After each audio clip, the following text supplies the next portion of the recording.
ஒரு கம்பெனியில் நீங்கள் வேலை செய்கிறீங்கன்னா சிடிசினா என்ன அப்படின்னு சொல்லி தெரிஞ்சுக்கோங்க. சிடிசினா காஸ்ட் டு கம்பெனி அப்படின்னு சொல்லுவாங்க.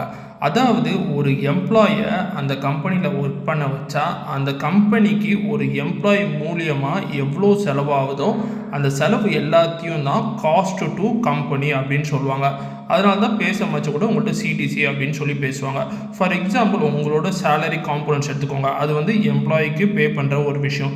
பேசிக் plus DNS allowance, house rent allowance, transport allowance and other அலவன்ஸ்னு போட்டுப்பாங்க. இது எல்லாமே எம்ப்ளாயோட சேலரி காம்பனன்ட்ஸ். அப்போ இதுவும் வந்து எம்ப்ளாயி காஸ்ட்டில் தான் ஆட் ஆகும்.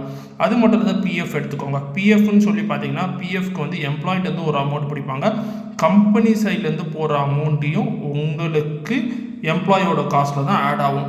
அதே மாதிரி இஎஸ்ஐ எடுத்துக்கோங்க. இஎஸ்ஐயில் எம்ப்ளாயிட்டேருந்து ஒரு அமௌண்ட்டு பிடிப்பாங்க, கம்பெனிலேருந்து ஒரு அமௌண்ட்டு போடுவாங்க. ஆனால் இதையும் வந்து காஸ்ட் டு கம்பெனியில் தான் காட்டுவாங்க, அதாவது எம்ப்ளாயி காஸ்ட்டில் தான் காட்டுவாங்க.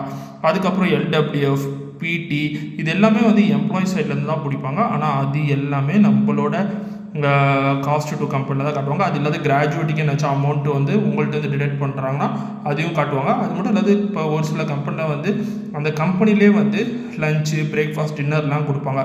அதெல்லாம் ஃபுட் அலவன்ஸ்னு சொல்லுவாங்க. ஆனால் இந்த காம்போனண்ட் எல்லாமே வந்து உங்களுக்கு சிடிசி அப்படின்னு சொல்லுவாங்க. தேங்க்ஸ் ஃபார் வாட்சிங் video and is bye from Manikandan. By.